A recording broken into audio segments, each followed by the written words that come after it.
उत्पत्ति की किताब उसका पहला बाब और उसकी 27 और 28 आयत। यहाँ पर इस तरह से लिखा हुआ है, तब परमेश्वर ने मनुष्य को अपने स्वरूप के अनुसार उत्पन्न किया, अपने ही स्वरूप के अनुसार परमेश्वर ने उसको उत्पन्न किया, नर और नारी करके उसने मनुष्यों की सृष्टि की। और परमेश्वर ने उनको आशीष दी और उनसे कहा, फूलो फलो और पृथ्वी में भर जाओ और उसको अपने वश में कर लो और समुद्र की मछलियां तथा आकाश के पक्षियों और पृथ्वी पर रेंगने वाले सब जंतुओं पर अधिकार रखो। खुदावन अपने पाक कलाम के पढ़े और सुने जाने पर अपनी आशीष और बरकत दे, आमीन। तो अभी हमने जो खुदावन के पाक कलाम से ये हिस्सा पढ़ा, यहां पर हम क्या देखते हैं? खुदा ने जब इंसान को बनाया, कैसे बनाया? नर और नारी करके, आदम और हव्वा, औरत और मर्द करके बनाया। और खुदा ने इंसान को बनाया कैसे? खुदा ने इंसान को अपने स्वरूप के अनुसार उत्पन्न किया। अपने ही स्वरूप के अनुसार खुदा ने उनको नर और नारी करके उत्पन्न किया, अपने ही स्वरूप के अनुसार। और उनको बोला कि फूलो फलो और पृथ्वी के ऊपर भर जाओ अपनी नस्लों के द्वारा और इसे अपने वश में कर लो, इस पर अपना अधिकार कर लो। तुम्हारा अधिकार होगा इस पृथ्वी पर, जो कुछ भी इस जमीन के ऊपर है, हर चीज पर तुम्हारा अधिकार होगा। खुदा ने उन्हें ये आशीष दी, उन्हें ये ब्लेसिंग दिया कि हर चीज तुम्हारे ताबे होगी। क्यों? क्यों इंसान के ताबे होगी हर चीज इस जमीन के ऊपर? क्योंकि खुदा ने इंसान को जो है ये कह करके इस जमीन के ऊपर बनाया और हुक्म दिया कि मैंने तुम्हें अपने स्वरूप पर बनाया। तो देखो मेरे अजीजों, खुदा ने हमें अपने स्वरूप पर बनाया, इसीलिए खुदा कहता है कि तुम हर चीज पर राज करो, हर चीज पर। अगर हम खुदा के स्वरूप पर हैं, उसके स्वरूप पर हैं, तो हम इस जमीन पर हर चीज के ऊपर राज करेंगे। लेकिन अगर हम उसके स्वरूप पर नहीं हैं, तो हम इस जमीन पर राज नहीं कर सकते। खुदा ने मालूम है क्यों ऐसा कहा कि हम मनुष्य को अपने स्वरूप पर नर नारी करके बनाते हैं और इस पृथ्वी के ऊपर आशीष देंगे, इस पर अधिकार देंगे।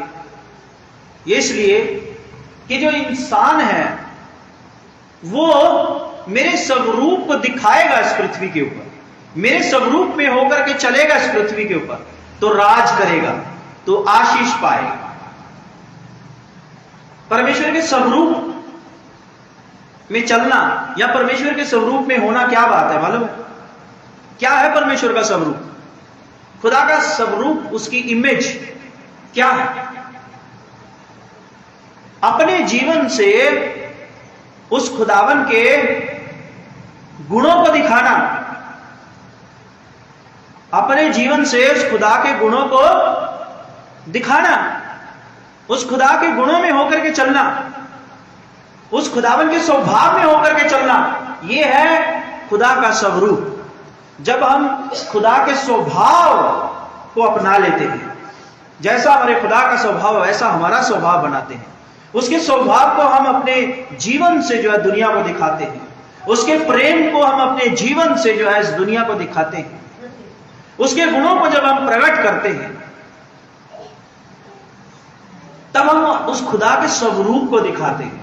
ये है खुदा का हम सबको अपने स्वरूप पर बनाना। उसने इस उद्देश्य से बनाया था कि मैंने जो इस इंसान को बनाया है नर और नारी करके, ये मेरे गुणों को प्रकट करेगा, मेरे गुणों में होकर के चलेगा, मेरे स्वभाव में होकर के इस पृथ्वी पर जिएगा।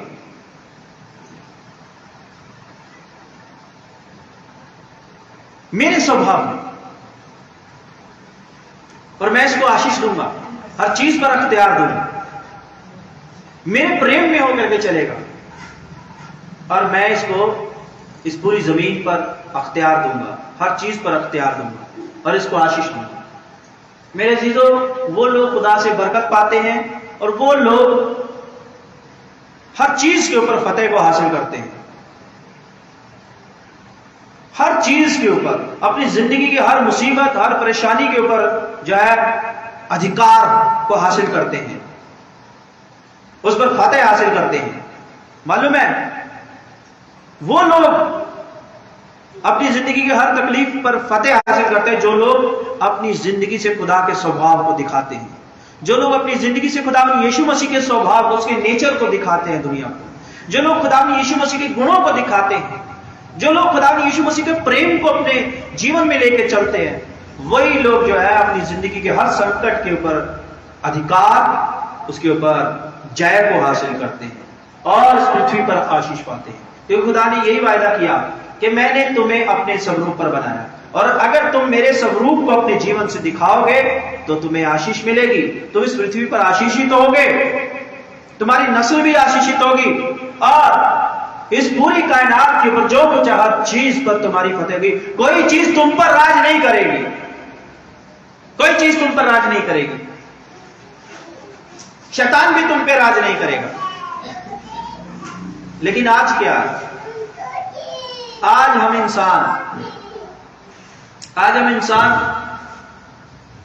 इंसानों का अख्तियार नहीं है इस कायनात के ऊपर,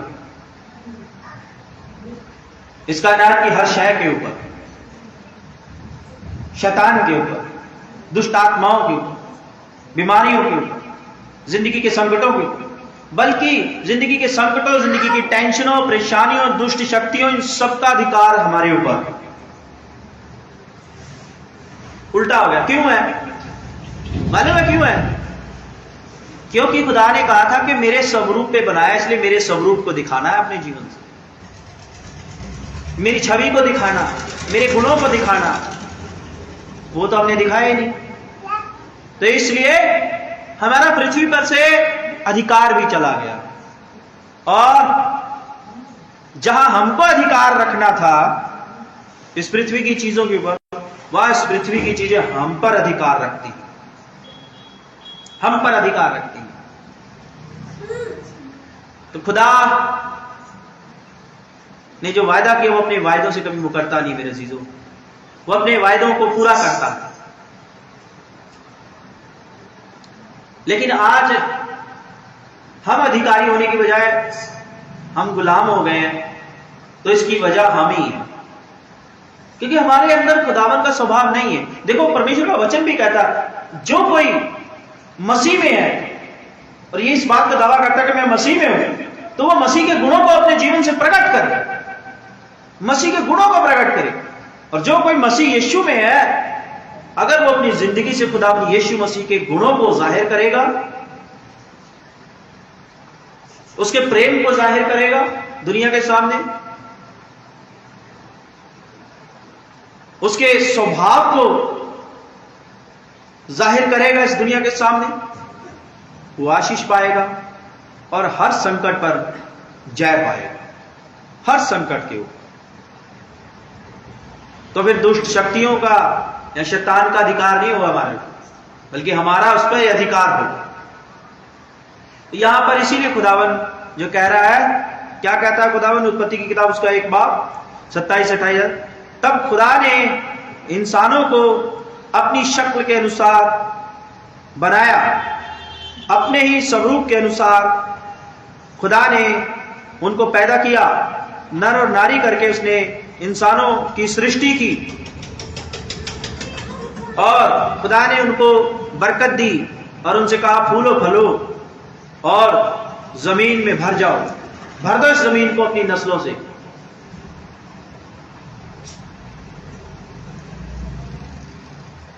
और उसको अपने वश में कर लो, अपने कब्जे में कर लो इस जमीन को, और समुंदर की मछलियां और आकाश के पक्षी और जमीन पर रेंगने वाले सब जंतुओं, सब जानदारों पर तुम्हारा अख्तियार रखो।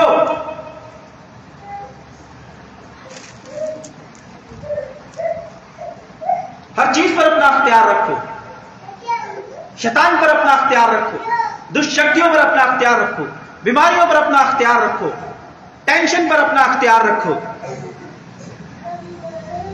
तमाम तरह की परेशानियां जो तुम्हारी जिंदगी में उन सब पर अपना अख्तियार रखो, अपना अधिकार रखो। लेकिन ये तभी पॉसिबल होगा जब हम खुदावंद यीशु मसीह के स्वभाव को अपनी जिंदगी में ग्रहण करेंगे, उसे कबूल करेंगे, उसके स्वभाव में होकर के जिएंगे, उसके स्वभाव को दुनिया को दिखाएंगे, उसके गुणों को प्रकट करेंगे दुनिया के सामने, उसके प्रेम को दिखाएंगे,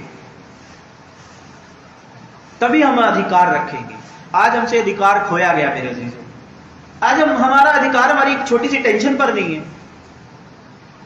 आज हमारा अधिकार हमारे से इस बुरे मन पर नहीं है, इस चंचल मस्तिष्क पर नहीं है, हमारा जो माइंड है, हमारा जो हार्ट है, इस पर नहीं है हमारा अधिकार, जो हमारे अंदर ही है। हमें उसे मसीह का आज्ञाकारी बना देना चाहिए, बल्कि वो हमें अपना गुलाम बना के घूमता है। जहां मन चाहता है वहां हमें ले जाता है, जहां यह मस्तिष्क चाहता है वहीं हमें खड़ा कर देता है। क्यों? पौलुस क्या कहता है कि अपने देह को, अपने मन मस्तिष्क को मसीह के आज्ञाकारी बना दो, आज्ञाकारी बना दो। वो कलीसियाओं को यही कहता है। हमें नहीं अपने मन मस्तिष्क के आज्ञाकारी बनना, बल्कि उसको मसीह का आज्ञाकारी बना देना है। वो तभी बनाएंगे जब हमारे मन पे अख्तियार होगा, हमारे मस्तिष्क पे हमारा अधिकार होगा, हमारे शरीर पे हमारा अधिकार होगा। अरे हम तो अपने शरीर पर अधिकार नहीं रखते, हम तो अपने मन पर, अपने मस्तिष्क पर अधिकार नहीं रखते, उल्टा हम अपने मन मस्तिष्क के गुलाम हैं। तो बाहर इस पूरी पृथ्वी पे कैसे अपना अधिकार, अपना अख्तियार रखेंगे? यानी हमारा अधिकार मेरे अजीजों ऑलमोस्ट खो चुका है। और उसका कारण यही है कि खुदा ने कहा कि मैंने तुम्हें अपने स्वरूप पे बनाया है, इसलिए मेरे स्वरूप को दिखाना, मेरे स्वरूप पे होकर चलना, और खुदा के स्वरूप में चलना, मसीह यीशु के स्वरूप में चलना, यानी मसीह यीशु के स्वभाव में चलना, उसके गुणों को जाहिर करना, उसके प्रेम को दिखाना, जो हम नहीं दिखा पाते। इसीलिए यह अधिकार भी हुआ। यह अधिकार उन लोगों के लिए है जो लोग उसके स्वरूप में चलते हैं। यह अख्तियार जमीन पर बनी हर शय, हर जानदार के ऊपर जो ये अख्तियार है, ये सिर्फ उन लोगों के लिए है जो लोग मसीह यीशु के, उस खुदावन के जो है गुणों को, उसके प्रेम को, उसके स्वभाव को अपनी जिंदगी में लेके चलते हैं। यह है खुदा के स्वरूप में होकर के चलना। इसलिए मेरे अजीजों, हम उसके गुणों को दिखाएं, उसके स्वभाव में चलें।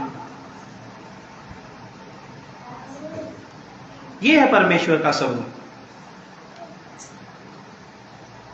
अच्छा, एक मिनट के लिए आप लोग सोचो, हम परमेश्वर के बारे में सोचते हैं, परमेश्वर कैसा है? क्या परमेश्वर सोचता है कि यार मैं किसी के साथ धोखा करूं? सोचता है परमेश्वर? सोच सकता है? नहीं सोच सकता। क्या परमेश्वर सोच सकता है मैं बेईमानी करूं? क्या परमेश्वर सोच सकता है कि मैं दूसरे की चुगली करूं? क्या परमेश्वर सोच सकता है मैं दूसरे से जलन रखूं? अरे हम इतने गुनहगार, पापी, खताकार, जनाकार लोग हैं, उसने हमसे भी जलन नहीं रखी, बल्कि हम पर दया की, और हमें बचाने के लिए उसने अपने इकलौते बेटे खुदा यीशु मसीह को इस दुनिया में भेज दिया। तो बताओ ना, वो जलन रख सकता है किसी से? वो तो गुनहगारों से जलन नहीं रखता है, उनसे भी प्रेम करता है, पापियों से प्रेम करता है, उन्हें बचाना चाहता है, उनका उद्धार करता है। क्या परमेश्वर चाहेगा क्या कि वो झूठ बोले? क्या परमेश्वर चाहेगा कि वो रिश्वत ले? क्या परमेश्वर कहेगा मैं रिश्वत ले लो? क्या परमेश्वर कहेगा कि किसी की स्त्री को बुरी नजर से देखो? क्या परमेश्वर कहेगा कि हम गलत ढंग से जो है धन कमाएं? कहेगा परमेश्वर? नहीं कहेगा। क्यों नहीं कहेगा? क्योंकि ये इसका स्वभाव नहीं है। ये बुरी बातें उसके गुणों में नहीं है। उसका स्वभाव, उसका स्वरूप, उसके गुण क्या है? बुरे से बुरे व्यक्ति के साथ प्रेम करना, दूसरों को माफ कर देना। उसने कहा कि अगर तुम्हें लगता है कि कोई दोषी है तुम्हारे आगे, फट उसे माफ कर दो। तब ये सोच के माफ कर दो कि तुम भी दोषी परमेश्वर के सामने हो और परमेश्वर ने तुम्हारा दोष भी तो माफ किया। तो इसलिए जैसे तुम्हारे खुदा ने तुम्हारा दोष माफ कर दिया, तुम उसके स्वरूप में हो और तुम भी अपने खुदा के जैसे ही जो है अपने गुनहगारों को माफ करो। लेकिन हम नहीं माफ करते। तो हमारे अंदर जो है टोटली जो है उस खुदा का स्वरूप है ही नहीं है। हम एक दूसरे से नफरत करते हैं, एक दूसरे की चुगली, निंदा, बुराई, जहां हमें मौका मिल जाए बेईमानी भी कर लेते हैं, ठगी ठोरी भी कर लेते हैं। मालूम है, ठगी ठोरी से हमने धन कमाया और बाद में आकर के हम जो है परमेश्वर को के घर में आकर क्या कहते हैं, या आपस में कहते हैं खुदा की बरकत है। खुदा बेईमानी कैसे बरकत देगा? कहेगा तू दूसरे से नाजायज ले, जितना इकट्ठा कर सकता है नाजायज लेकर के कर ले, मेरी आशीष है ये। ऐसा करेगा खुदा? हम दूसरे की जो है ना, दूसरे से नाजायज लेते हैं, जरूरत से जायज से ज्यादा ले लेकर के इकट्ठा करते रहते हैं, और उसके बावजूद भी हम क्या कहते हैं? फिर कहते हैं खुदा की आशीष, खुदा की बरकत है। भैया ये खुदा की आशीष नहीं है, खुदा की बरकत नहीं है। खुदा कहता है कि तू अपनी कमाई पे संतुष्ट रह, जो जायज है वो ले, जायज से ज्यादा मत लो। खुदा का कलाम ये कहता है। इसलिए मेरे अजीजों, हम कहां उसके स्वरूप में हैं? उसका स्वरूप तो हमारे अंदर हमने रखा ही नहीं। उसका स्वभाव नहीं है, उसका प्रेम नहीं है, उसके गुण नहीं। तो इसलिए हमने इस पृथ्वी के ऊपर, उस पृथ्वी के हर शहर के ऊपर हमने अधिकार भी खो दिया। आज ना हमारा अधिकार दुष्ट शक्तियों पे है, ना शैतान पे है, ना रेंगने वाले, ना चार पैरों वाले चलने वाले जानवर, ना आकाश के परिंदों पर है, ना समंदर की मछलियों पर है, और पृथ्वी के ऊपर जो भी जानदार है, किसी चीज पर हमारा अख्तियार नहीं है। यहां तक कि हमारे अंदर जो हमारा मन है और हमारा मस्तिष्क है, उस पर भी हमारा अख्तियार नहीं है। इस शरीर पर भी हमारा अख्तियार नहीं है। सब चीजों ने हमें अपने ताबे कर रखा, अपना गुलाम बना के रखा हुआ। आज हम एक गुलाम बन गए। क्यों? खुदा ने तो हमें कहा था कि तुम अधिकारी बनो, अधिकार रखो, लेकिन हमने अपनी ही गलतियों की वजह से, अपनी ही हरकतों की वजह से वो अधिकार खो दिया। तो इसलिए वो अधिकार परमेश्वर वापस देना चाहता है, और इसलिए कहता है कि आज ही से, खुदा क्या कहता है? आज ही से मेरे स्वरूप को ग्रहण करो, मेरे स्वभाव को ग्रहण करो, मेरे गुणों को ग्रहण करो और अपने जीवन से दिखाओ। मेरे प्रेम को ग्रहण करो और अपने जीवन से दिखाओ, और तुम वापिस वो अधिकार पाओगे। वापिस तुम अपनी बुरी परिस्थितियों पर, अपनी बीमारियों, अपने दुखों पर, दुष्शक्तियों के ऊपर अधिकार पाओगे, अपने मन मस्तिष्क पर अधिकार पाओगे, अपने जिस्म पर अधिकार पाओगे। तो ये खुदा का पाक कलाम जो आज खुदा ने हमें दिया, खुदा आप सबको बड़ी आशीष दे, बड़ी बरकत दे। आइए दुआ मांगे।